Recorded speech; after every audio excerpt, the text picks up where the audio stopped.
جو تجھ کو جو تیرے نبی کو پسند ہے، مجھے ایسا بندہ بنا میرے مولا، مجھے ایسا بندہ بنا کر جاؤ۔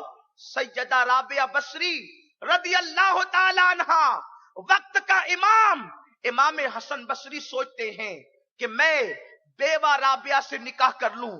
وقت کے بڑے بڑے ائمہ، بڑے بڑے سرمایہ دار امام حسن بصری کو اپنی بیٹیاں دینے کے لیے تیار ہے، لیکن امام حسن بصری سب کو جواب دینے کی بجائے پہلے رابعہ کے گھر آتے ہیں، اس کی ٹوٹی کٹیا میں آتے ہیں اور پردے کے پیچھے سے کہتے ہیں، رابعہ بڑے بڑے دانشور علماء اور صلحاء اپنی خوبصورت بیٹیوں کا نکاح میرے ساتھ کرنے کے لیے تیار ہے، لیکن میں تیرے رنگ کے باوجود، تیرے قد کے باوجود میں ترجیح تجھی کو دوں گا۔ یہ بتا کہ اگر میں تجھے نکاح کا پیغام دوں تو تو قبول کرے گی یا نہیں کرے گی؟ تجھے منظور ہوگا یا نہیں ہوگا؟ اللہ اکبر۔ سیدی اعلی حضرت امام اہل سنت محدث بریلوی رحمت اللہ تعالی علیہ نے فتاوی رضویہ شریف میں تحقیق بیان فرمائی ہے کہ نکاح کرنا مردوں کے لیے سنت ہے، عورتوں کے لیے سنت نہیں ہے۔ عورتوں کے لیے نکاح کی حیثیت صرف مباح کی ہے، ایک جائز کام کی ہے۔ اب اس مسئلے کو ذہن میں رکھتے ہوئے آنے والی گفتگو کو میری بہنیں سنیں۔ جب امام حسن بصری رحمت اللہ تعالی علیہ نے رابعہ سے کہا، رابعہ تم میرے ساتھ نکاح کرنے کو تیار ہے؟ رابعہ نے کہا، حسن تم خوبصورت انسان ہو، علم تمہارے پاس ہے۔ امام حسن بصری کون ہے؟ ام المومنین، ام سلمہ کا دودھ پیا ہے، مولا علی کے خلیفہ ہیں، علی کے مرتضیٰ کے شاگرد ہیں۔ اللہ اکبر۔ جو معراج النبی پر واپس آنے کے بعد آقا نے اپنا جبہ مولا علی کو دیا تھا، علی مرتضیٰ نے وہ جبہ امام حسن بصری کو عطا فرمایا تھا۔ اتنی عظیم و شان شخصیت ہے، لیکن رابعہ کی فکر تو دیکھو، عورتوں کی اس زمانے کی فکر تو دیکھو۔ اللہ اکبر۔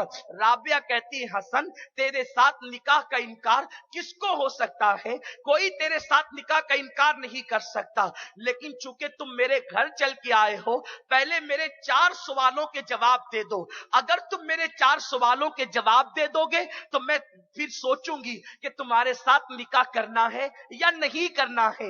امام حسن بصری نے سوچا، آخر عورت ہے، اس کا علم میرے برابر نہیں، یہ آخر کیا سوال کرے گی، اور وہ کون سا سوال ہوگا جس کا جواب میں نہ دے سکوں۔ اس کے بعد حضرت رابعہ سے کہا، ٹھیک ہے رابعہ جو پوچھنا ہو پوچھ لو۔ رابعہ بصری نے کہا، حسن بصری میرا پہلا سوال ہے، میں جنتی ہوں یا جہنمی ہوں؟ اللہ اکبر۔ یہ وہ سوال تھا کہ جس نے امام حسن بصری کے نیچے سے زمین کو کھسکا دیا۔ آپ کے پیروں کے نیچے سے زمین کھسک گئی، اس لیے کہ وہاں ٹھوکم ٹھاک والا معاملہ تو ہو نہیں سکتا تھا، وہاں منطق اور فلسفے کا تو گزر نہیں تھا، کیونکہ وہاں سوال کرنے والی رابعہ عارفہ ہے اور جواب دینے والا امام حسن بصری ہے۔ جب رابعہ نے کہا، حسن بصری میں جنتی ہوں یا جہنمی؟ امام حسن بصری چپ تھے، خاموش تھے، اس لیے کہ آپ کے ذہن و دماغ میں ممکن ہے یہ تصور رہا ہوگا، جب نوح علیہ السلام کا بیٹا جہنم کا ایندھن بن سکتا ہے، جب لوط کی بیوی جہنم میں جا سکتی ہے، جب نوح کی بیوی جہنم میں جا سکتی ہے، تو پھر کس کے بارے میں یہ یقین سے کہا جائے کہ فلاں جنتی یا جہنمی؟ یہ تو سب ہم نے اپنے لیے گڑھ رکھے ہیں۔ ہم امید کر سکتے ہیں کہ اللہ جنت دے گا، لیکن یقین سے نہیں کہہ سکتے۔ یارو جب نوح علیہ السلام کا اتنے جلیل القدر پیغمبر اولو العزم رسول کا بیٹا جب جہنم میں جا رہا ہے تو ہماری اور آپ کی حیثیت کیا ہے؟ اللہ اکبر۔ امام حسن بصری چپ تھے، آپ نے کوئی جواب نہیں دیا۔ رابعہ نے فوراً دوسرا سوال کیا، حسن بصری تمہیں معلوم ہوگا قیامت کے دن کچھ لوگوں کے نامہ اعمال یا تو سیدھے ہاتھ میں دیے جائیں گے یا تو الٹے ہاتھ میں دیے جائیں گے۔ حسن یہ بتاؤ کہ قیامت میں میرا نامہ اعمال سیدھے ہاتھ میں ہوگا یا الٹے ہاتھ میں ہوگا؟ امام حسن بصری اس پر بھی خاموش تھے۔ تیسرا سوال رابعہ نے یہ